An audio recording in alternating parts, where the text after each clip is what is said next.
Sir. হ্যাঁ, যতদূর মনে পড়ে আমরা টাইপস অফ প্যাটার্ন পড়িয়েছিলাম। 4টা টাইপই পড়ানো হয়েছিল না? জি স্যার, প্যাটার্নগুলো সব দেখানো হয়েছিল। আচ্ছা, সো আমি তাও একটু কুইক রিভিউ করে দিই। আমাদের 4টা টাইপের প্যাটার্ন ছিল। একটা ছিল one piece pattern. One piece pattern হচ্ছে কি পুরো প্যাটার্নটা একটা সিঙ্গেল পিসে থাকবে, ঠিক আছে? তো এটা এর অর্ধেকটা আমি যখন কাস্টিং করতে যাবো অর্ধেকটা চলে যাবে হচ্ছে ড্র্যাগ সাইডে, অর্ধেকটা কোপ সাইডে। বাট যেহেতু সিঙ্গেল পিস, এটার কোনো ফিজিক্যাল ডিমার্কেশন নাই, এটা এক্স্যাক্টলি অর্ধেকে না, রাদার এটা ওই যে তুমি কোপে কতটুকু ক্যাভিটি করতেছো আর ড্র্যাগে কতটুকু ক্যাভিটি করতেছো এই পুরো জিনিসটার এটা ডিপেন্ড করে অপারেটরের জাজমেন্টের উপরে। স্প্লিট প্যাটার্নে আমরা একটা ভিডিও দেখছিলাম, খুব সুন্দর। এই যে আমি যেই বরাবর স্প্লিট করছি সেই বরাবরই 2 ভাগে ভাগ হয়ে গেছে। আচ্ছা, দেন আমাদের ছিল কি match plate pattern. Match plate প্যাটার্নে আমরা করছি কি, আমরা একটা প্লেটের স্প্লিট প্যাটার্ন করছি। স্প্লিট প্যাটার্নের মাঝখানে জাস্ট একটা প্লেট সেট করে দিছি, যে একটা প্লেট সেট করে দিছি। তাতে যেটা হচ্ছে যে স্প্লিট প্যাটার্নটা এখন মানে এক্স্যাক্টলি প্লেটের দুই পাশে ঠিক একই জায়গা বরাবর লক হয়ে আছে। আমরা সেটা দেখছিলাম যে আমরা কি করি, এই যে এই ধরনের ম্যাচ প্লেটের ক্ষেত্রে আমরা মনে করো এই যে এটা হচ্ছে আমাদের ড্র্যাগ, এই যে মনে করো দিস ইজ ড্র্যাগ। আচ্ছা, দেন এই ড্র্যাগের উপরে আমি কি করি, এই যে ম্যাচ প্লেটটা বসায় দিই, এই যে এটার উপরে প্লেটটা বসায় দিই, এই প্লেটটাকে এটার উপরে আমরা বসায় দিই,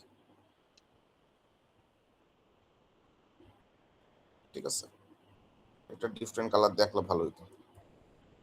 আচ্ছা, যাই হোক, সো এই প্লেটটাকে বসালাম, তাইলে কি প্লেটের উপরে একটা অর্ধেক পার্ট আছে আর প্লেটের ভিতরে আরো অর্ধেক পার্ট আছে, যেটা ধরো ফ্লাস্কের ভিতর দিয়ে। এন্ড দেন এটার উপরে আমি কোপটাকে বসাই দিই, এটার উপরে আমি কোপটাকে বসাই দিই। ধরো কোপটা আমি একটা ডিফারেন্ট কালার দিয়ে ড্র করি, ফর এক্সাম্পল মনে করি আমি ব্লু দিয়ে ড্র করি। এটার উপরে আমি কোপ পোর্শনটাকে বসাই দিই। এই গল্প ছিল না, মনে আছে? আমাদের ডিফারেন্স কি ছিল, ম্যাচ প্লেটে আমরা আগে অ্যাসেম্বলিটা করে নিই, তারপরে একবার উপর দিয়ে মানে স্যান্ড কে র্যামিং করি, আরেকবার নিচে দিয়ে স্যান্ড কে র্যামিং করি, ঠিক আছে? তাহলে ম্যাচ প্লেটে আমার আগে এই অ্যাসেম্বলিটা আগে রেডি করে নিই। প্রথমে নিচে ড্র্যাগ, তারপর মাঝখানে ম্যাচ প্লেট, তার উপরে হচ্ছে কোপ। তো এই অ্যাসেম্বলিটা রেডি করে তারপরে এটাকে লক করে দেয়, দেন একবার উপর দিয়ে স্যান্ড ফিল করে র্যাম করি, একবার নিচ দিয়ে স্যান্ড ফিল করে র্যাম করি। তারপরে আমি কি করি, যখন পুরো স্যান্ড র্যামিং হয়ে যায় এই অ্যাসেম্বলিটা খুলে এই ড্র্যাগ অ্যান্ড কোপটাকে সরায় মাঝখান থেকে এই ম্যাচ প্লেটটাকে সরাই নিয়ে যায়। তো তাহলে বাকি থাকলো কি, ড্র্যাগের ওইখানে ওই প্যাটার্নটা যে ইমপ্রিন্টটা তৈরি করছে, কোট হোলটা তৈরি করছে, ক্যাভিটি তৈরি করছে, আর কোপের এখানে যে ক্যাভিটিটা তৈরি করছে, তাইলে তখন সেটা হয়ে গেল কি আমার অ্যাকচুয়াল মোল্ড। এটা ছিল কি আমার ম্যাচ প্লেট প্যাটার্ন। আর cope and drag pattern, cope and drag প্যাটার্নের গল্পটা কি ছিল? কোপ এন্ড ড্র্যাগ প্যাটার্নের গল্পটা ছিল যে আমার এই যে দুটা ডিফারেন্ট প্লেটের মধ্যে একটাতে হচ্ছে ওই আমাদের প্যাটার্নের অর্ধেকটা বসানো, আরেকটা সাইড হচ্ছে প্যাটার্নের বাকি অর্ধেকটা বসানো, ঠিক আছে? তার মানে আমি দুইটা হাফ সেপারেটলি বানাইতে পারি। মানে আমার মনে করো এইখানে একটা কোপ আছে, এই যে মনে করো একটা স্ট্যান্ড অ্যালোন কোপ আছে, এই যে একটা স্ট্যান্ড অ্যালোন কোপ আছে। আমি যে স্ক্রিনে আঁকা কি করতেছি এটা দেখা যাচ্ছে, রাইট? জি স্যার। আচ্ছা, এই যে স্ট্যান্ড অ্যালোন কোপ আছে, এই কোপের উপরে কেবলমাত্র আমি কোপ সাইডের প্যাটার্নটা যেখানে আছে সেই প্লেটটা বসাবো, এই যে অর্ধেক প্লেট, এই যে বসাইলাম, উল্টা করে বসাই দিলাম।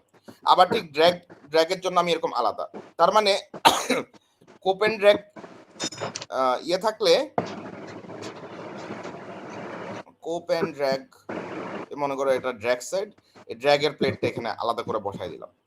তাহলে কোপ এন্ড ড্র্যাগের ক্ষেত্রে আমরা কিন্তু মানে দুইটাকে আলাদা আলাদা করে করতে পারি, ঠিক আছে? সো এটাতে আমার এফিসিয়েন্সি আরো বেড়ে যেতে পারে, ঠিক আছে? আরো খুব দ্রুত আমি কাজ করতে পারি। বোথ ম্যাচ প্লেট এন্ড কোপ এন্ড ড্র্যাগ দুইটাই কি আমার এফিশিয়েন্ট সিস্টেম, ঠিক আছে? খুব দ্রুত কাজ করতে হেল্প করে। এবং কোপ এন্ড ড্র্যাগ সিস্টেমটাকে অটোমেট করা যায়, মানে মানে ম্যাচ প্লেট এবং কোপ এন্ড ড্র্যাগ এই দুটা সিস্টেমকে অটোমেট করা যায়। স্প্লিট কিংবা ওয়ান পিস প্যাটার্নের কাস্টিং প্রসেসকে অটোমেট করা যায় না।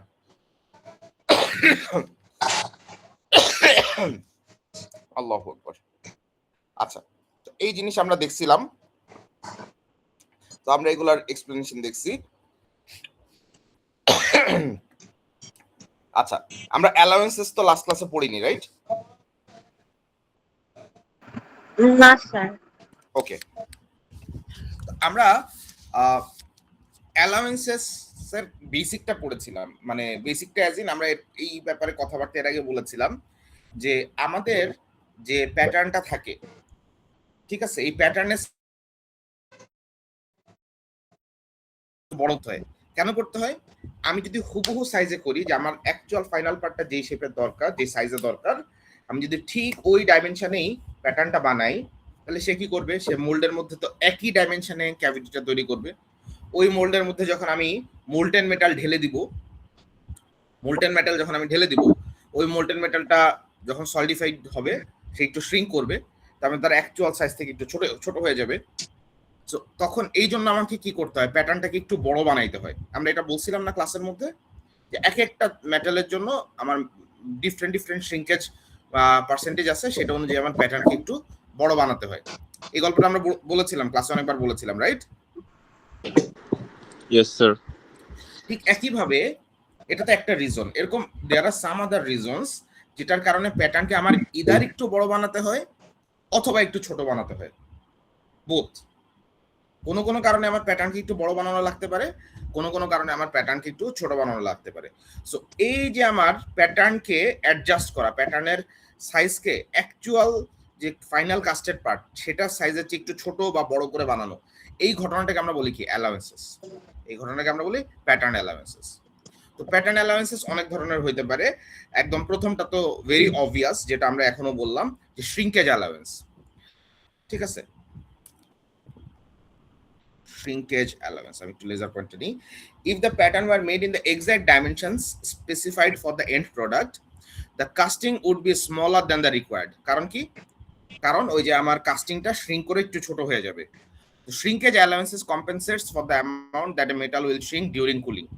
তো ওই মেটালটা, মানে মোল্টেন মেটালটা সলিডিফাইড হওয়ার সময় যতটুকু শ্রিঙ্ক করবে, যতটুকু ভলিউম শ্রিঙ্ক করবে, আমি ততটুকু ভলিউম আমি প্যাটার্নের ভলিউম একটু বাড়াই দিব, ডাইমেনশন বাড়াই দিব, ঠিক আছে? So shrinkage allowance compensates for the amount that the metal will shrink during cooling. তো তুমি একটা প্যাটার্ন বানাইলা এবং প্যাটার্নের মধ্যে তুমি অ্যালাউন্সেস সেট করলা। এটা কোন ধরনের, কোন মেটালের জন্য? ফর এক্সাম্পল অ্যালুমিনিয়াম, ঠিক আছে? তুমি অ্যালুমিনিয়াম দিয়ে একটা পার্ট কাস্ট করবা, তো অ্যালুমিনিয়াম অনুযায়ী তুমি প্যাটার্ন অ্যালাউন্স দিয়ে প্যাটার্নটাকে স্লাইটলি বড় বানাইছো। তো তুমি যদি প্রিসাইজ কাস্টিং চাও, একদম হুবহু ডাইমেনশন সেম হোক, তাহলে কি তুমি সেম প্যাটার্ন দিয়ে গ্রে কাস্ট আয়রন কাস্ট করতে পারবা? মানে ডাইমেনশনাল কন্ট্রোল মেইনটেইন। অ্যালুমিনিয়ামের শ্রিঙ্কেজ ফ্যাক্টর আর গ্রে কাস্ট আয়রনের শ্রিঙ্কেজ ফ্যাক্টর সেম না। কেউ কিছু বলতেছিল না। ওকে, গুড। এটা তো বোঝা গেছে, রাইট? স্যার এটা তাহলে মানে shrinkage allowance-টা আরেকবার যদি একটু বলতেন। হ্যাঁ হ্যাঁ, আবার একটু বলো। shrinkage allowance-টা একটু আরেকবার বলবেন। আচ্ছা আচ্ছা, শ্রিঙ্কেজ অ্যালাউন্স আমি একটু স্ক্রিনে আঁকা কি করি। মনে করো আমার অ্যাকচুয়াল পার্টের সাইজ হচ্ছে এটা, এই যে রেড পার্ট, ঠিক আছে? এখন আমি যদি আমার প্যাটার্নটাকে ঠিক এই সাইজেই বানাই, আমি জানি যে যখন আমার সলিডিফিকেশন হবে, আমি যদি প্যাটার্নটাকে এই সাইজেই বানাই, তাহলে আমার মোল্ডের মধ্যে ক্যাভিটি কি হুবহু সেম সাইজই হবে?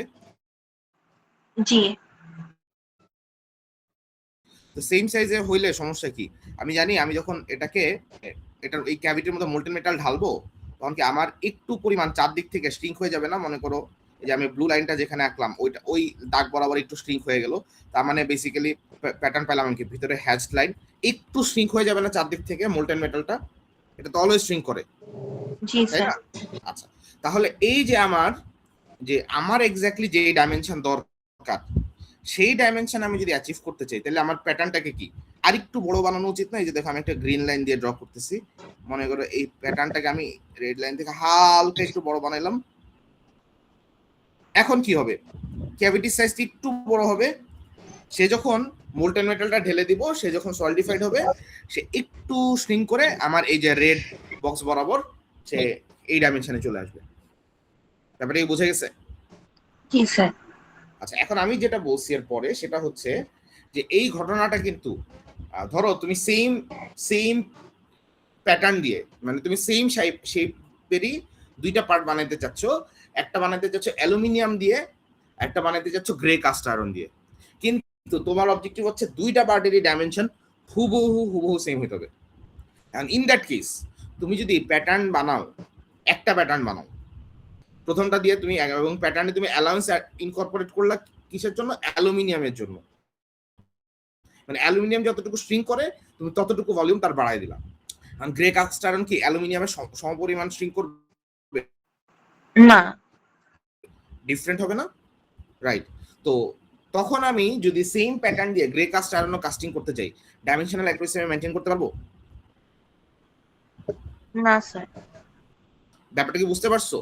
কারণ গ্রে কাস্ট আয়রনের শ্রিঙ্কেজ ফ্যাক্টর আর অ্যালুমিনিয়ামের শ্রিঙ্কেজ ফ্যাক্টর তো সেম না, একটা একটু বেশি শ্রিঙ্ক করবে, একটা একটু কম শ্রিঙ্ক করবে। তাহলে তুমি যদি সেম প্যাটার্ন দিয়ে ক্যাভিটি করে মোল্ড তৈরি করে দুইটা কাস্ট করতে চাও, একটা কি যেটা বেশি শ্রিঙ্ক করবে সেটা ছোট হয়ে যাবে, যেটা কম শ্রিঙ্ক করবে সেটা একটু বড় হয়ে যাবে, তাহলে ডাইমেনশনাল অ্যাকুরেসি মেইনটেইন করা গেল না। এই জন্য আমরা বলছি the precise allowance depends on the metal being cast. যে মেটালটা তুমি কাস্টিং করতে যাচ্ছ সেটার উপরে ডিপেন্ড করে, ঠিক আছে? জি স্যার। ওকে,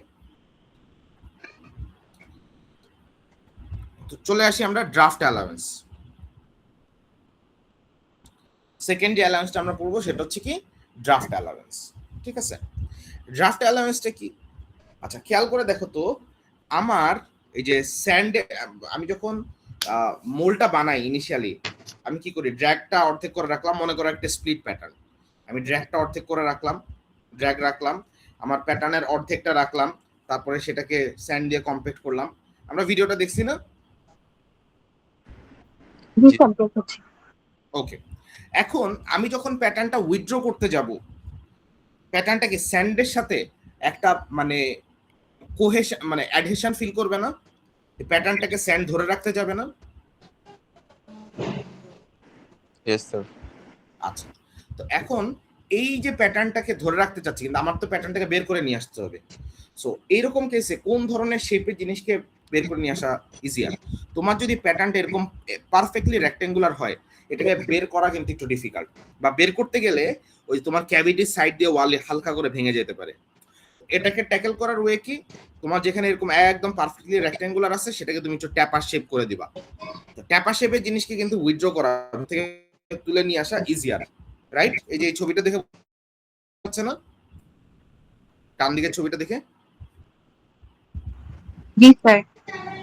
আচ্ছা, এখন এইটাকে আমরা বলতেছি ড্রাফট অ্যালাউন্স, যে যাতে প্যাটার্নটাকে ইজিলি উইথড্র করা যায়, এবং উইথড্র করার সময় আমার প্যাটার্নটা যাতে ভেঙে না, মানে সরি মোল্ড ক্যাভিটি স্যান্ড যাতে খুলে না আসে, ভেঙে না পড়ে, সেই জন্য আমরা কি করি, প্যাটার্নটাকে একটু ড্রাফট শেপ করে বানাই, তার মধ্যে একটু ড্রাফট একটু ইনক্লাইন্ড করে দিই, instead of a horizontal perfectly vertical lines আমি এটাকে একটু ইনক্লাইন করে দিই, ঠিক আছে? ড্রাফট অ্যাড করে দিই, এটাকেই বলা হয় ড্রাফট অ্যালাউন্সেস। আচ্ছা, এখন ড্রাফট অ্যাড যখন করব, খেয়াল করে দেখো তো পার্টের শেপটাই অলটুগেদার চেঞ্জ হয়ে যাচ্ছে না? জি স্যার। আচ্ছা, তাহলে এই ড্রাফটটা আমি চিন্তা করবো কোথায়? আমি তো যদি আমার প্যাটার্নের মধ্যে ড্রাফট অ্যাড করি, আমার তো তাইলে ফাইনাল পার্টেও এই ড্রাফটের শেপটা চলে আসবে, কিন্তু আমার তো দরকার হচ্ছে এই শেপ। তখন কি করব?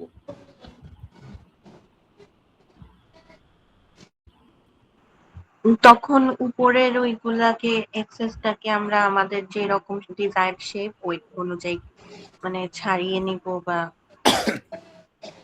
মেশিনিং করে নিতে হবে, তাই তো? জি স্যার। আচ্ছা, এখন machining can be one option. What if তুমি যখন পার্টটা ডিজাইন করতেছো, কোন একটা পার্ট ম্যানুফ্যাকচারিং করার আগে তো সেটা ডিজাইন করতে হয়। তোমরা সলিড ওয়ার্কস করেছো, রাইট? জি স্যার। আচ্ছা, ওয়েট, তো এখন তুমি যখন পার্টটা ডিজাইন ফেজে আছো, তখন তুমি চিন্তা করলে আচ্ছা পার্টটা তো আমি কাস্টিং করে বানাবো, কাস্টিং এর সময় তো আমার এটাকে এরকম মানে এটাকে যদি আমি এটা এই শেপের প্যাটার্ন বানাই, এটাকে তো আমার উইথড্র করতে ডিফিকাল্ট হবে। তাহলে আমি এক কাজ করি, পার্টের শেপটাই আমি এরকম ড্রাফট করে দিই। এই যে তুমি ডিজাইন ফেজে ডিজাইন ফেজে ম্যানুফ্যাকচারিং এর কথা চিন্তা করে ডিজাইন করতেছো যে কোন ভাবে ডিজাইন করলে ম্যানুফ্যাকচারিং ইজি হবে, এটাকে বলা হয় ডিজাইন ফর ম্যানুফ্যাকচারিং।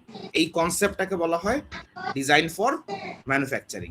অনেক আগে যেটা হতো ডিজাইনার ডিজাইনারের মতো ডিজাইন করে দিছে, এবার ম্যানুফ্যাকচারারের কাজ হচ্ছে তুমি এটা অ্যাচিভ করো। তো তখন ম্যানুফ্যাকচারার দেখা গেল যে আরে এটা তো খুবই কমপ্লেক্স ডিজাইন, শুধু শুধু এই জিনিসটাকে এরকম না রেখে একটু চেঞ্জ করে দিলেই তো আমার ম্যানুফ্যাকচারিং করা অনেক ইজি হয়ে যায়। সেই ঝামেলা এড়ানোর জন্য আমরা করি কি, ডিজাইন ফেজেই চিন্তা করি আচ্ছা এই পার্টটা তো আমি কাস্টিং করেই বানাবো, এবং কাস্টিং করতে গেলে আমি সার্টেনলি জানি যে আমার প্যাটার্ন বানাইতে হবে। আবার প্যাটার্ন বানাইলে প্যাটার্নকে ইজিলি উইথড্রয়ালের একটা ব্যাপার আছে। তাহলে আমি হোয়াট ইফ আমার পার্টটাকে আমি এরকম রেক্টেঙ্গুলার না করে পার্টটাকে আমি ড্রাফটে শেপ করে দিই। ব্যাপারটা বোঝা যাচ্ছে? জি স্যার। এই চিন্তা ভাবনাটাকে বলা হয় ডিজাইন ফর ম্যানুফ্যাকচারিং। তুমি যখনই কোন একটা পার্ট কাস্ট করে বানানোর প্ল্যান করবা, তুমি অলওয়েজ ওই পার্টের মধ্যে যদি এরকম কোনো রেক্টেঙ্গুলার পোর্শন থাকে যেটা অনেক লম্বা, সেটাকে উইথড্র করতে গেলে মোল্ড ওয়াল ভেঙে যাওয়ার চান্সেস থাকে, তখন তুমি সেখানে এই 10 থেকে 30% ড্রাফট অ্যাড করে দিবা।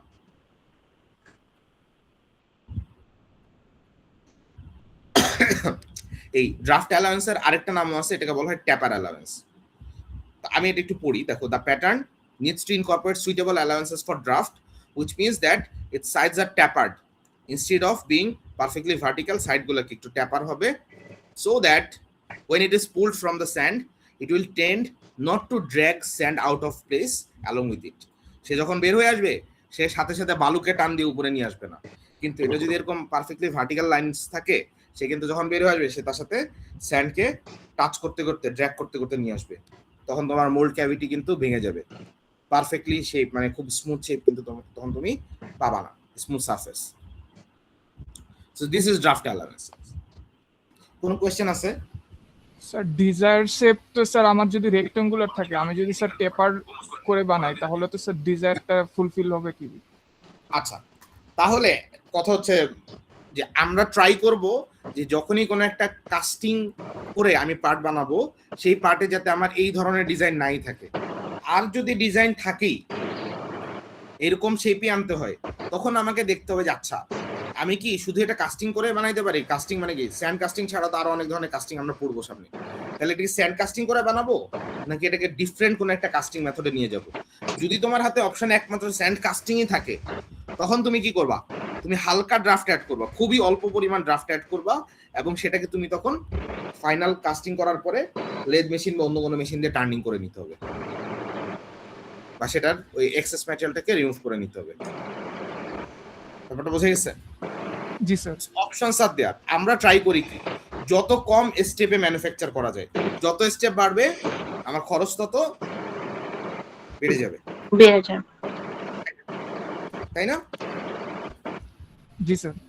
একটা কাজ খুবই ইনএফিশিয়েন্ট ওয়েতে করা যায়, কিন্তু আমরা অলওয়েজ চাই কি এফিশিয়েন্ট ওয়েতে করতে। আচ্ছা, 3 নাম্বারটা খুবই ইম্পর্টেন্ট, মানে ইন্টারেস্টিং। ইম্পর্টেন্ট বলতেছি মানে ইন্টারেস্টিং। ইম্পর্টেন্ট, বেশি ইম্পর্টেন্ট হচ্ছে আগের দুইটা, 3 নাম্বারটা ইন্টারেস্টিং। আচ্ছা, এটাকে আমরা বলি ডিস্টরশন অ্যালাউন্স। আচ্ছা, তোমার যদি কোনো একটা পার্ট অনেক লম্বা হয়, অনেক লম্বা একটা পার্ট তুমি কাস্টিং করবা, দেখো এটাকে দেখে কি এটাকে রেল লাইনের পাতের মতো মনে হচ্ছে না? রেল লাইনের মতো মনে হচ্ছে না? আইবিমের মতো। আচ্ছা, তো এই রেল লাইনগুলো কি অনেক লম্বা হয় না? জি, লম্বা হয় তো, এক একটা অনেক লম্বা হয়। যখনই এরকম অনেক বড় কাস্টিং করতে যাব যেটার অনেক লম্বা, তার সাইডের তুলনায় সে তার মানে উইডথের তুলনায় তার লেন্থ অনেক বেশি, এই ধরনের পার্টে যে ঘটনাটা ঘটতে পারে সেটা হচ্ছে ওয়ার্পিং। ওয়ার্পিং আমরা তোমাদের ক্লাসে ওয়ার্পিং দেখাইছিলাম না, যে এইভাবে একটু বেঁকে যাওয়া, যে কোনো ফ্ল্যাট জিনিস এইভাবে হঠাৎ করে বেন্ড করে যাওয়া, এটাকে বলা হয় ওয়ার্পিং। তো খেয়াল করে দেখো, আমার কাস্টিং দরকার হচ্ছে একটা পারফেক্ট আই শেপে, কিন্তু যেটা হচ্ছে যে এটা লম্বা হওয়ার কারণে সে ডিস্টর্টেড হয়ে যাচ্ছে, মানে সে এই একটু নিচের দিকে বেন্ড করে যাচ্ছে, তাহলে তো আমার ডিজায়ার্ড শেপ আমি অ্যাচিভ করতে পারলাম না। তখন আমি কি করব? তখন আমি যে প্যাটার্নটা বানাবো আমার যেই দিকে, এই যে দেখো তার ডিস্টরশনটা হচ্ছে কি, আমি একটা পেন নেই, ডিস্টরশনটা হচ্ছে এই দিকে, তাহলে আমি কাস্টিং প্যাটার্নটাকে উল্টা করে বানাই দিব একটু। তাহলে ক্যাভিটিটা কিসে এই উল্টা করে বানাবে, উল্টা করে বানাইলে এখন যখন ডিস্টরশন হবে বা ওয়ার্পিং হয়ে সে ফ্ল্যাট হয়ে যাবে, ওয়ার্পিং হয়ে সে ফ্ল্যাট হয়ে যাবে। বুঝাচ্ছে ব্যাপারটা? Yes sir. স্যার তো আগে থেকে বাঁকা করে বানাবো স্যার? এক্স্যাক্টলি, মানে যেই দিকে আমার ডিস্টরশন হয় আমি তার উল্টা দিকে বাঁকা করে বানাবো, যাতে ডিস্টরশন হলে সেটা ফ্ল্যাট হয়ে যায়, মানে আমার ডিজায়ার্ড শেপে চলে আসে। স্যার বেশি যদি ডিস্টরশন হয় সেক্ষেত্রে তো স্যার কি সেটা কিভাবে বুঝবো স্যার? Very good. এখন এই যে আমরা ডিস্টরশন অ্যালাউয়েন্সেস, প্রথম কথা ডিস্টরশন অ্যালাউয়েন্সেস আমরা কিন্তু বিগ সাইজের পার্ট মানে কাস্টিং এর জন্য অ্যাপ্লাই করি। স্মল কাস্টিং বা আমরা ল্যাবে যে ছোট ছোট কাস্টিং করি সেই কাস্টিং গুলোর জন্য ডিস্টরশন প্রমিনেন্ট না, তো সেখানে আমরা ইগনোর করি। আচ্ছা, এখন বড় পার্টের যখন আমি ডিস্টরশন অ্যালাউয়েন্স অ্যাড করতে যাব, আমার হাতে দুইটা ওয়েই আছে। একটা হচ্ছে আমি সফটওয়্যারে এক্স্যাক্টলি সিমুলেট করে নিতে হবে আমার ল্যাবরেটরি কন্ডিশন, আমার মোল্টেড মেটালের কন্ডিশন, কত ডিগ্রি সেলসিয়াস টেম্পারেচারে আমি কতক্ষণ ধরে পোরিং করতেছি, এই প্যারামিটারগুলো আমি সফটওয়্যারে সিমুলেশন সফটওয়্যারে দিয়ে সে আমাকে এক্স্যাক্ট ডাইমেনশন বলে দিবে যে প্যাটার্নের শেপ এরকম হওয়া উচিত। তাহলে ডিস্টরশন হওয়ার পরে তোমার ডিজায়ার্ড শেপে চলে আসবে। অথবা তুমি কোনো একটা ফাউন্ড্রিতে অনেক বছর ধরে কাজ করো, তুমি দেখতে দেখতে অভ্যস্ত হয়ে গেছো যে আরে এই পার্টটা এই পরিমাণ ডিস্টরশন হয়, তাহলে এটাকে প্যাটার্নটাকে এই পরিমাণ আমি উল্টা দিকে ডিস্টর্টেড করে বানাই। ইদার এক্সপিরিয়েন্স অথবা সিমুলেশন সফটওয়্যার, এই দুইটা ছাড়া তুমি কখনোই এটা প্রিসাইজলি কন্ট্রোল করতে পারবে না। ব্যাপারটা কি বোঝা গেছে? জি স্যার। ওকে, তাহলে আমরা একটু পড়ি। Big castings tend to warp or distort during the cooling period due to their size, shape, and type of metal. Uneven shrinkage also causes distortion. To overcome this effect, the pattern is made initially distorted in the opposite direction. Ulta dike ami distorted kore banai. Such allowances depend on the judgment and experience of the pattern maker, who know the shrinkage characteristics of the metal. ঠিক আছে? So either তুমি simulation software দিয়ে করতে হবে অথবা judgment and experience of the pattern maker. ঠিক আছে? আচ্ছা, ফোর্থ অ্যালাউয়েন্স যেটা সেটা হচ্ছে ফিনিশিং অথবা মেশিনিং অ্যালাউয়েন্সেস। আমরা দেখছিলাম না যে কাস্টিং করার পরে যে পার্টগুলো পাওয়া যায় সেটা সারফেস ফিনিশ অত ভালো হয় না, দেখছিলাম না? জি স্যার। আচ্ছা, তখন আমরা কি করতে চাই? আমরা তখন সারফেসটাকে একটু ফিনিশিং করে নিতে চাই। খেয়াল করে দেখো, যখন আমি ফিনিশিং করতে যাই তখন কি আমার কিছু ম্যাটেরিয়াল রিমুভাল হয় না?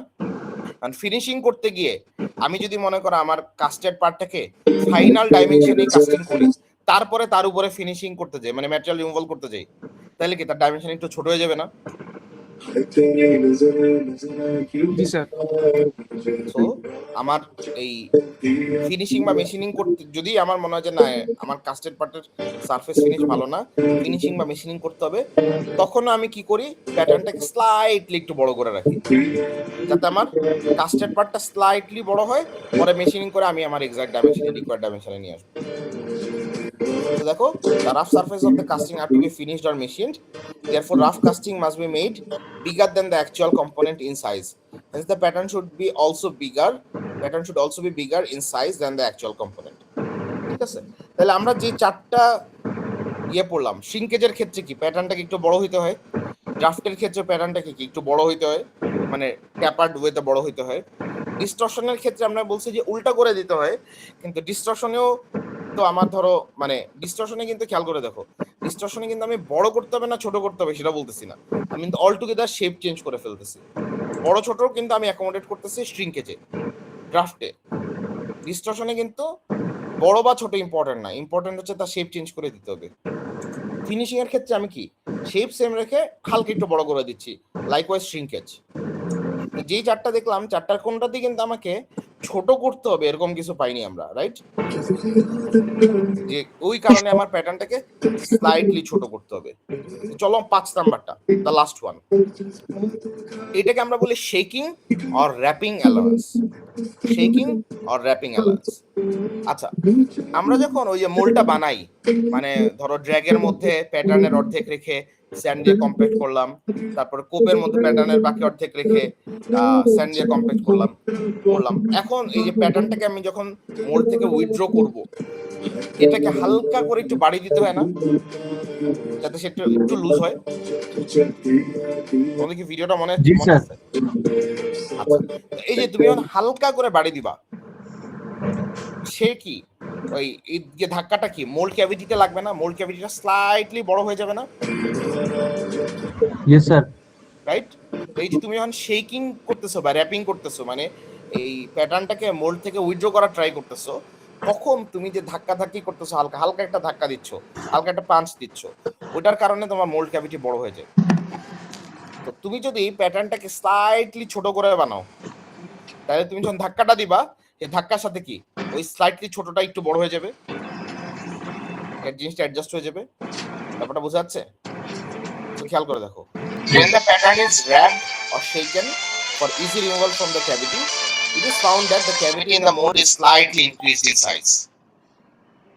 To compensate for this increase, the pattern should be initially made slightly smaller. তার মানে একমাত্র শেকিং বা র্যাপিং এর ক্ষেত্রে আমি প্যাটার্নটাকে একটু ছোট বানাচ্ছি, বাকি সবগুলোর ক্ষেত্রে কিন্তু বড় অথবা শেপ চেঞ্জ করতেছি। একমাত্র ছোট বানাচ্ছি কিসের জন্য? শেকিং অথবা র্যাপিং এর ক্ষেত্রে। তবে খেয়াল করে দেখো, in small and medium sized castings these allowances can be ignored. তার মানে আমরা আমাদের ল্যাবে যে ছোট ছোট পার্টগুলো বানাই বা মিডিয়াম সাইজ কাস্টিং এর জন্য এই শেকিং অ্যালাউন্স কে আমরা ইগনোর করতে পারি, but in large size castings or in those that must fit together without machining or where high precision is required, so এই কেসগুলোতে যদি কাস্টিং এর শেপটা বড় হয়ে যায় অথবা হাই প্রিসিশন দরকার হয় অথবা আমার দুইটা পার্টকে খুবই প্রিসাইজলি ফিট করতে হয়, তখন আমার shaking allowance is important by making the pattern slightly smaller. আচ্ছা, এখন বলো প্যাটার্ন অ্যালাউন্সেস নিয়ে কারো কোনো কথা আছে কিনা? Any questions? আমরা 5 ধরনের অ্যালাউন্সেস করলাম। স্যার ফিশিং আর মাশিনিং অ্যালাউন্সটা যদি একটু আরেকবার বলতেন। ফিনিশিং অথবা মেশিনিং অ্যালাউন্সটা হচ্ছে, দেখো আমরা জানি যে কোন একটা পার্টকে যখন আমি কাস্টিং করি, সেটা সারফেস খুব স্মুথ থাকে না, সেটা সারফেস একটু রাফ থাকে। আমি যেটা তখন করতে চাই, আমি ওই রাফ সারফেসটাকে ফার্দার মেশিনিং করতে চাই না, ইদার ইয়ে করে ওই যে ইমেল পেপার দিয়ে ঘষে ঘষে অথবা মেশিন দিয়ে টার্নিং মিলিং করে আমরা এটাকে সারফেস, যদি সারফেসের ফিনিশিং অনেক হাই ফিনিশিং দরকার হয়, তখন কি আমি ফিনিশিং করতে চাই, সারফেসটাকে আরেকটু মেশিনিং করতে চাই। এটা করতে গেলে কি আমার ম্যাটেরিয়াল রিমুভ হয়ে যাবে না? জি। ম্যাটেরিয়াল রিমুভাল ছাড়া ফিনিশিং করতে পারবা? আচ্ছা, না। তুমি কাস্টেড পার্টটাকে যদি এক্সাক্ট ডাইমেনশনে বানাও এন্ড তারপরে মেশিনিং করতে যাও, মেশিনিং করার পরে ডাইমেনশন কি একটু কমে যাবে না? জি স্যার। ওই যে কমে যাচ্ছে, সেটাকে কম্পেনসেট করে আমরা কি হবে, আমরা আগেই প্যাটার্নের সাইজ একটু বড় করে দিই, আমি কাস্টেড পার্টটাকে একটু বড় করে বানাই, যাতে মেশিনিং করার পরে এটা এক্সাক্ট ডাইমেনশনে চলে আসে। স্যার তাহলে তো এটা শ্রিঙ্কেজের তুলনায় একটু কম, মানে জাস্ট একটা পাতলা লেয়ার দিলেই হয়। রাইট। আমি কতটুকু মেশিনিং করতেছি সেটা তো আমি জানি। আমি যদি মেশিন দিয়ে করি, লেদ মেশিন বা মিলিং মেশিন দিয়ে করি, যে আমি কতটুকু ডেপথ অফ কাট দিয়ে মেশিনিং করতেছি দ্যাট ইজ নোন, তাহলে আমি ওই পরিমাণই অ্যাড করে দিব প্যাটার্নে ডাইমেনশন, খুবই অল্প। জি স্যার। রাইট। তো খেয়াল করে দেখো, আমার যদি খুবই হাই প্রিসিশন দরকার না হয় বা সারফেস ফিনিশনেস খুব ভালো দরকার না হয়, তখন কিন্তু আমি আর ফিনিশিং অ্যালাউন্স যোগ করি না। জি স্যার। আচ্ছা, তারপরে এখানে দেখো একটা ছবি দেখানো আছে, প্যাটার্নস ফর ইজি রিট্রাইভাল। বলা হচ্ছে adding draft angle improves the retrieval of the pattern easier. So দেখো, এই যে আমার যদি এরকম পারফেক্টলি ভার্টিক্যাল লাইনস থাকে, এটাকে উইথড্র করলে সে ওয়ালকে ড্যামেজ করতে পারে, ক্যাভিটিকে ড্যামেজ করতে পারে। কিন্তু আমার যদি ওই প্রত্যেকটা এক্সট্রুডেড পোরশনের মধ্যে আমি যদি একটু করে ড্রাফট করে দিই, তাহলে সে খুব ইজিলি উইথড্র করে চলে আসে। বোঝা যাচ্ছে? আচ্ছা, চলে আসি কোর। ঠিক আছে, কোর। আচ্ছা, কোরের কাজ কি আমরা দেখছিলাম না? আমি তোমাদের আমি একটু স্ক্রিনশটটা অফ করি, অফ করে আবার তাহলে ভিডিও সাউন্ডটা তোমরা শুনতে পারবা।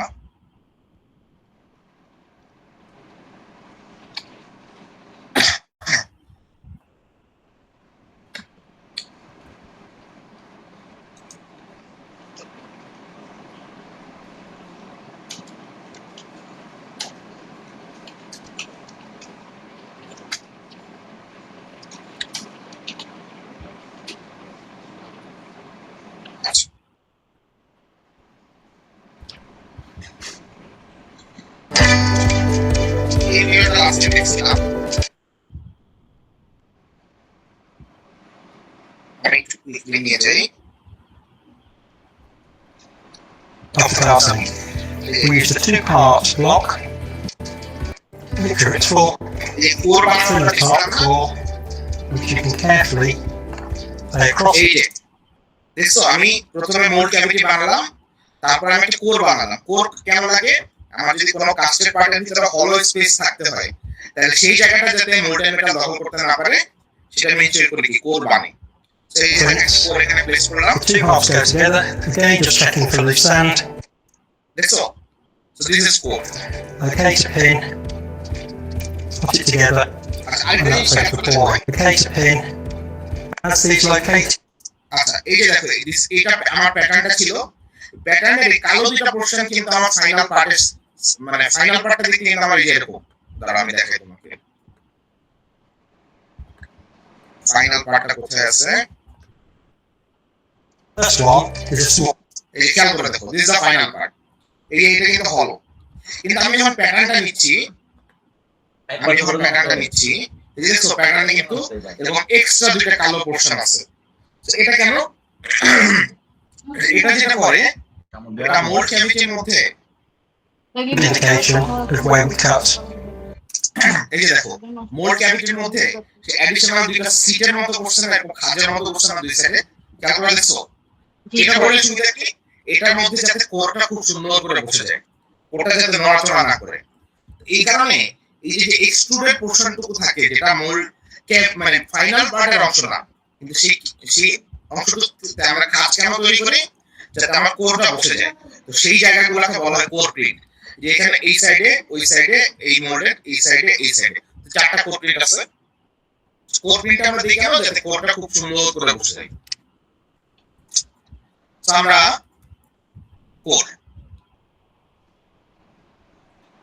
কোর দেখলাম, ঠিক আছে।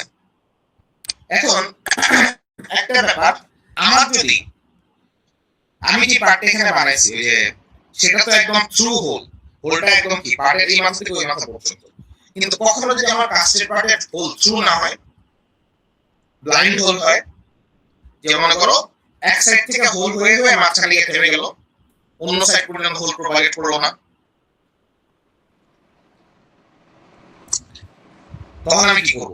তখন তো আমার কোডটাকে এক সাইডে আমি কোড প্রিন্টের সাথে কোড বসিয়ে দিব, কিন্তু মাঝখানে আমি তাকে সাপোর্ট দিব কিভাবে? আমি যদি এভাবে রেখে দেই, সেটা তো মানে দেখো ক্যান্টিলিভার অ্যাকশনের কারণে সে বারবার নিচে পড়ে যাবে, সেটা স্টেবল থাকবে না। বা ইনিশিয়ালি যে স্টেবল থাকে, আমি যখন মোল্টেন মেটাল ঢালবো, মোল্টেন মেটালের প্রেসারে সে ডিস্টর্ট, মানে তার সে মানে লোকের পজিশন ধরে রাখতে পারবে না, সে ভেঙে পড়বে। তখন আমরা যেটা করি, আমরা কোরের অন্য মাথায় মাঝখানের সাইডে সাপোর্ট দেওয়ার জন্য চ্যাপলেট নামে একটা মেটালিক পিন ইউজ করি। কি ইউজ করি? এই জিনিসটার নাম কি বললাম? চ্যাপলেট। এটার কারণে এক্সট্রা হলো শেপ তৈরি হবে না। আচ্ছা, ভেরি গুড। আমি তোমাদের কাছে একটা অ্যাসাইনমেন্ট দিব, ঠিক আছে? কোশ্চেনটা মাথায় রেখো, আমরা একটু পড়ে নিই, তারপরে আমি এই রিলেটেড একটা অ্যাসাইনমেন্ট দিব তোমাদেরকে। Okay, it is used for casting internal cavities or passages. A core is a full-scale model of interior surface of the part. Example কি? Automotive engine blocks or valves. একটা অটোমোটিভ ইঞ্জিন, আমি যখন একটা গাড়ির engine বানাচ্ছি, এর অনেকগুলো internal cavity থাকে, ইন্টারনাল ভালভস থাকে, সেগুলো বানানোর জন্য আমার কোর ইউজ করতে হয়। Cores are placed in the mold cavity before casting to form the interior surface of the casting. It is removed from the finished part during checkout and further processing. And core is mostly made of sand. ওই যে sand দিয়ে তুমি mould বানাচ্ছো same sand দিয়ে তুমি core বানাচ্ছো। তো দেখো কোর্স আর এনকোড বাই কোর প্রিন্ট। ওই যে কোরটা বসে থাকে কিভাবে? কোর প্রিন্ট দিয়ে। ঠিক আছে, কোর প্রিন্টটা না থাকলে কি কোরটা টুস করে নিচে পড়ে যেত, স্টেবল হতো না। So core prints are the recesses added to the pattern. Recess মানে কি? বর্ধিত অংশ। Core prints are the recesses added to the pattern to support the core and to provide vent to escape gases. So vent provide করে, that is not the primary purpose. Primary purpose হচ্ছে ওই যে pattern কে যাতে সে support মানে core কে যাতে support করে। ঠিক আছে, তাহলে এই যে আমরা যে ভিডিওটা দেখছিলাম এখানে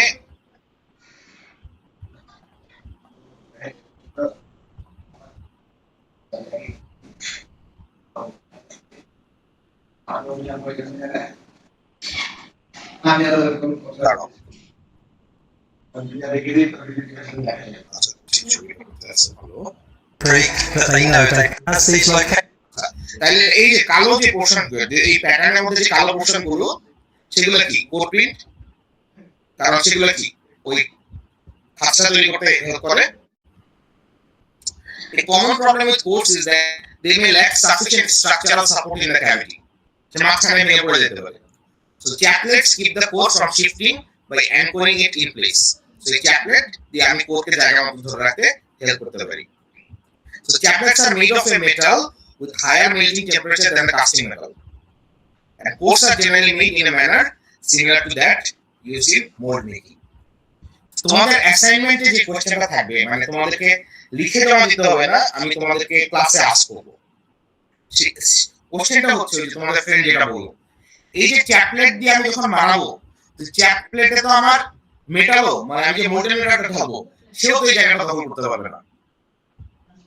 তোমাকে এই পিনের শেপে একটা হোল তৈরি হয়ে যাবে ফাইনাল কাস্টের পার্টের মধ্যে। এইটাকে আমরা কিভাবে অ্যাডজাস্ট করতে পারি?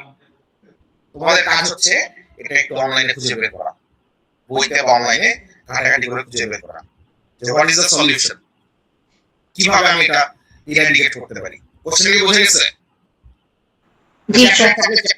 চ্যাপলেট তো হয়ে যাবে, ওই জায়গাটা তো মোল্ডেন মেটাল দখল করতে পারছি, তাহলে এইটাকে তখন ফাইনাল পার্টের সাথে আমি কিভাবে অ্যাডজাস্ট করি? এটা তোমাদের কোশ্চেন, আমি নেক্সট কিন্তু জিজ্ঞেস করব। এই কোশ্চেনগুলো কিন্তু হচ্ছে ধরো আমরা ফরজে কেফায়া বুঝি। ফরজে কেফায়া হচ্ছে সেই ফরজগুলো যে এলাকা থেকে অল্প কয়েকজন পালন করলে কিন্তু সবার পালন হয়ে যায়, কিন্তু যদি কেউ পালন না করে সবাই মিলে গুনাহগার হয়। স্যার আমাদের হ্যালো স্যার একটা কোশ্চেন ছিল স্যার, আমরা যে মোল্টেন মেটালটা ঢালবো আর চ্যাপলেটটা যদি সেই মেটালেরই হয় তাহলে কি একবারে ওইটা কাজটা সেরে যায় মানে ওই গ্যাপটা কি ভরতে পারবে? মানে ওইটা যদি সেম মেটালেরই হয়ে থাকে আর কি। গুড, এটা একটা অপশন হতে পারে। তো আমি তোমাদেরকে বললাম যে তোমরা একটু ব্রেইনস্টর্মিং করো কত কত ভাবে এটাকে অ্যাডজাস্ট করা যেতে পারে। This can be way. কিন্তু আমরা কিন্তু এখানে একটা কথা বলছি যে chaplets are made of metal with higher melting temperature than casting metal. তো যদি এটাও হয় তাহলে সে কিভাবে অ্যাডজাস্ট করে? So explore. বুঝাচ্ছে? আমি আজকে আনসার শুনতে চাই না, তোমরা ঘাটাঘাটি করে দেখো, আমি নেক্সট দিন অ্যানসার দিব। ওকে, then properties of core. Core কতগুলো প্রপার্টি আছে? Cores must possess strength, permeability, heat withstanding capability and collapsibility. Strength লাগবে কেন? যাতে সে শক্তপোক্ত হয়ে বসে থাকতে পারে। Permeability লাগবে কেন? যাতে কোর বানানোর সময় যে স্যান্ড ইউজ করছো তাতে যদি কোনো গ্যাস এনট্র্যাপ থাকে সেটা যদি ইজিলি বের হয়ে যেতে পারে। Heat withstanding capability, তুমি যখন এত হাই টেম্পারেচারে মোল্টেন মেটাল ঢালবা, কোর যদি সেই হাই টেম্পারেচারে পুড়ে যায় ওই স্যান্ডগুলা, তাহলে তো নষ্ট হয়ে গেল। তাকে হিট উইথস্ট্যান্ড করতে হবে। এন্ড কলাপসিবিলিটি। কলাপসিবিলিটি কেন লাগবে? তুমি যখন ওই ফাইনালি পার্টটা কাজ করে ফেলছো, মোল্টেন মেটাল ঢুকে গেছে, সলিডিফাইড হয়ে গেছে, তারপরে তুমি যখন ওই যে স্যান্ডটাকে শেক আউট করতে যাবা তখন যাতে সে ইজিলি কলাপস করে, সেটা যাতে শক্ত হয়ে ধরে না থাকে। তো এই চারটা মানে প্রপার্টি কিন্তু থাকতে হবে। তো দেখো এই যে এখানে একটা ফিগার দেখানো আছে যে চ্যাপলেট ইউজ করে আমি কিভাবে এই শেপটা বানাইছি। ঠিক আছে, এই দেখো দিস দা রাইজার, এই যে এটা হচ্ছে ব্লাইন্ড রাইজার, এই দিস দা স্ক্রু, এখান দিয়ে মোল্টেন মেটাল চলে আসে এখানে। ওকে, আচ্ছা আমরা কোর রিলেটেড একটা ভিডিও দেখব। অনেক কমপ্লেক্স পার্ট কিন্তু কোর ইউজ করে বানানো যায়।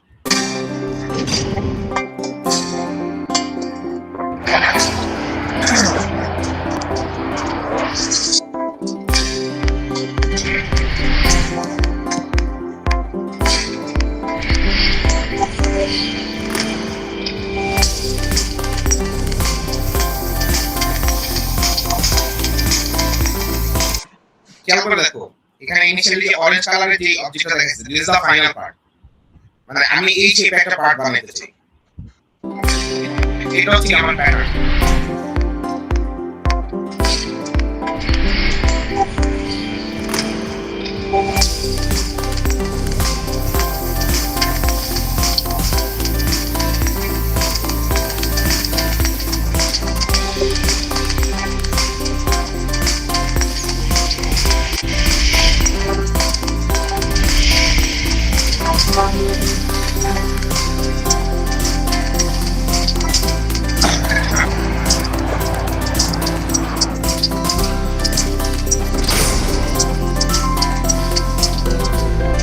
এই মেশিনটা হচ্ছে বেসিক্যালি ড্র্যাগ এন্ড কুককে উল্টা করে ঘোরানোর মেশিন আর কি, যদি ওই এটা ফ্লাশ টেস্টের জন্য বড় হয়।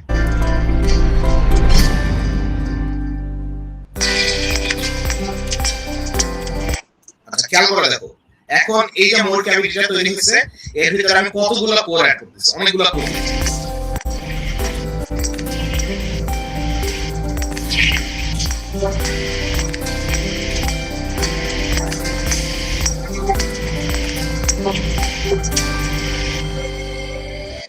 খেয়াল করে দেখছো আমরা কতগুলো কোর অ্যাড করছি।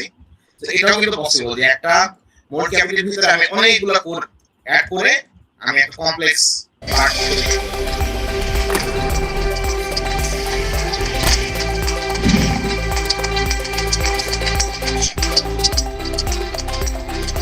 আচ্ছা খেয়াল করে দেখো এখানে অ্যানিমেশনে তারা একটু ভুল করছে। আমরা তো সাধারণত এভাবেই করি না, আমরা এটা কি করি, আমরা একটা পোরিং বেসিন তৈরি করে নিই, টেক্সট প্রুফিং নিই, তো তারা এই কাজটা এখানে করে নেই, মানে জাস্ট অ্যানিমেশনটা ইজিয়ার।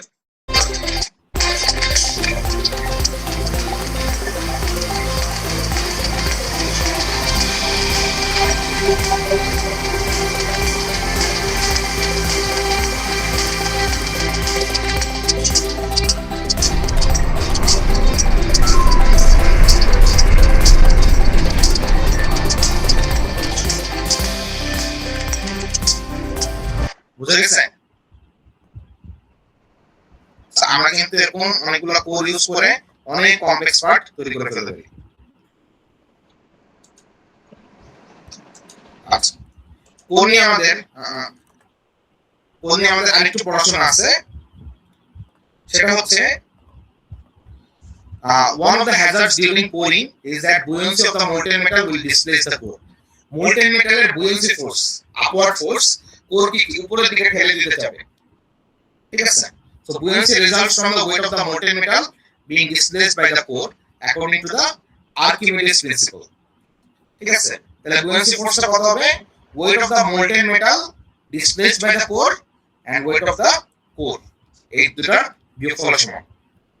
তো আমরা যে স্যান্ডটা ইউজ করি সাধারণত আমরা ল্যাবে বা ফাউন্ডিতে, সেটা ডেনসিটি অ্যাপ্রক্সিমেটলি 1.6 গ্রাম পার সেন্টিমিটার কিউব হয়, ঠিক আছে? স্যান্ডের ডেনসিটি।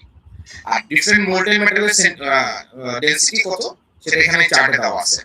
সো স্যান্ডেরটা তোমাকে হয়তো একটা ইনফরমেশন হিসেবে মেমোরাইজ করে রাখতে হবে, কিন্তু মোল্টেন মেটালের চার্টটা তোমাকে পরীক্ষায় দেওয়া থাকবে এই অঙ্কগুলো করতে চাইলে। এখন দেখো এখানে একটা एग्जांपल আছে, example 1, a sand core has a volume 1875 centimeter cube and is located inside a sand mold cavity. Determine the buoyancy force tending to lift the core during the pouring of the molten lead into the mold. এখানে দাঁড়া একটা জিনিস, আচ্ছা তাহলে এটা solution আমি কিভাবে করতে পারি? আমার স্যান্ড কোরের আমি ডেনসিটি জানি, স্যান্ডের ডেনসিটি হচ্ছে 1.6 গ্রাম পার সেন্টিমিটার কিউব, তাহলে মাস অফ দ্য স্যান্ড কোর কত হবে? এটার মাস কত হবে? এই তার ভলিউম ইনটু তার ডেনসিটি, ভলিউম টু ডেনসিটি আছে। এখানে একটা কাজ করি, এটাকে WC না লিখে MC লিখি।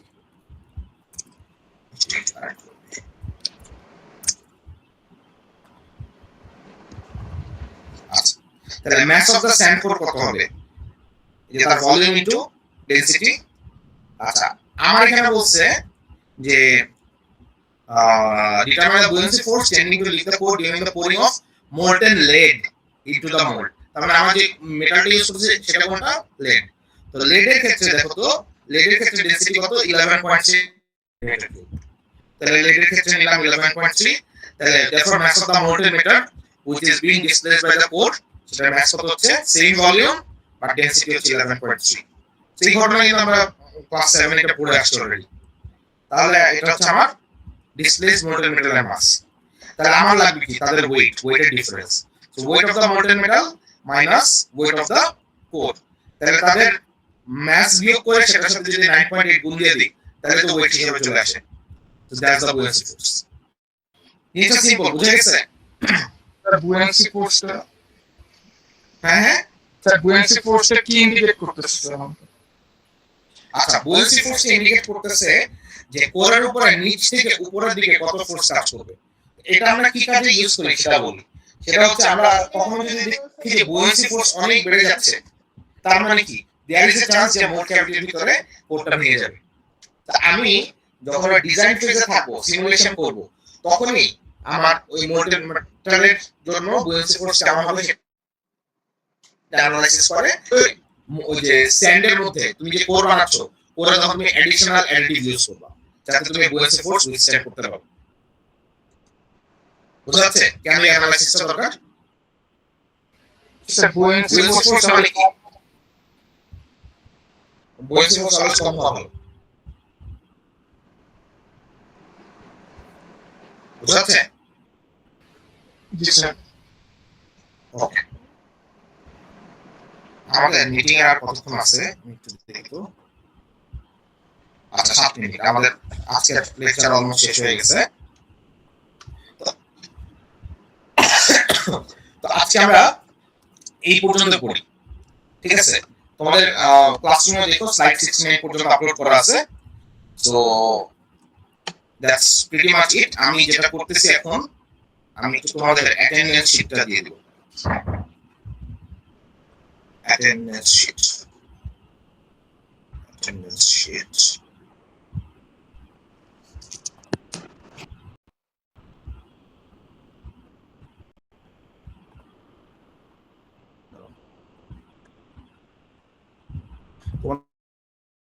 জাস্ট কুইকলি ফিল আপ করে দিতে হবে। জাস্ট তোমাদের নাম আছে, স্টুডেন্ট আইডি আছে কোন সেকশন।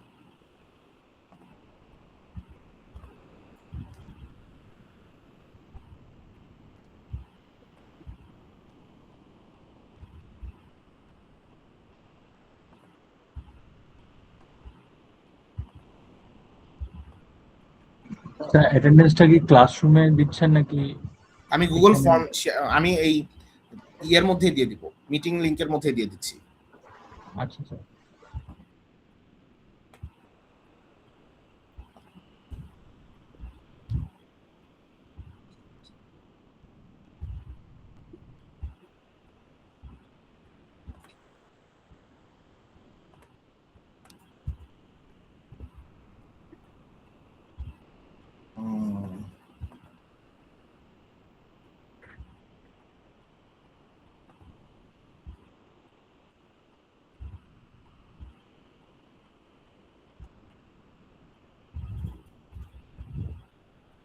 কেউ কি অ্যাক্সেস করতে পেরেছো?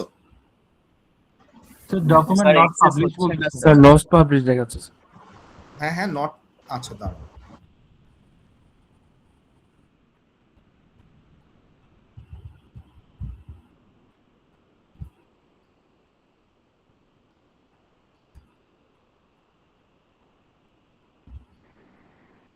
আচ্ছা আমি আবার লিংকটা শেয়ার করি।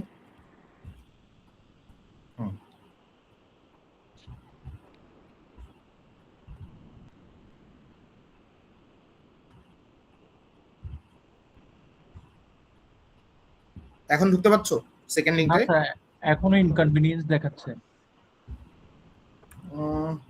এটা তো হওয়ার কথা না। না স্যার না এবার ঠিক স্যার, আছে, এখন এবার এবার কাজ এখন ঠিক করছে। আছে। সেকেন্ড স্যার সেকেন্ড আসছে তো? এখন ঠিক আছে সেকেন্ড লিংকটা, নিচের লিংকটা। জি স্যার হইছে। আমি রেসপন্স দেখতে পাচ্ছি।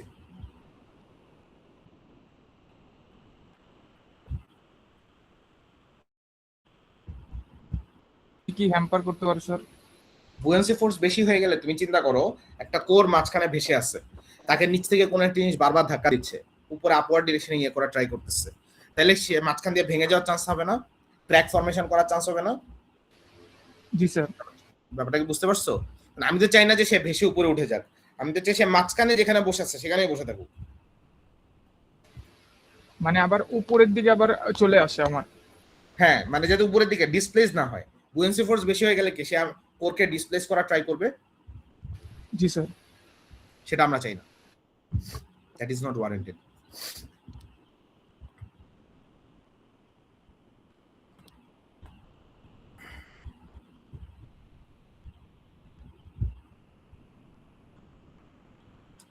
বোঝা গেছে?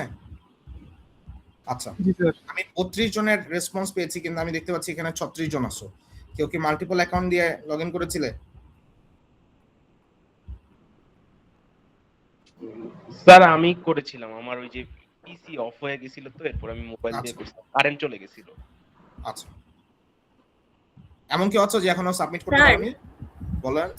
স্যার রোল 192 ওর নেটের প্রবলেম, ও মনে হয় লগ ইন করতে পারছে না, ওরটা কি দিয়ে দেওয়া যাবে? রোল 192। জি স্যার, বর্ষা সাহা, বাঁধন সাহা বর্ষা। বাঁধন সাহা বর্ষা 192। আচ্ছা ওকে, দ্রুত 192 হয়েছে তো? আছে আচ্ছা স্যার। 192 আছে, ঠিক আছে ঠিক আছে, থ্যাংক ইউ। হ্যাঁ, আসসালামু আলাইকুম।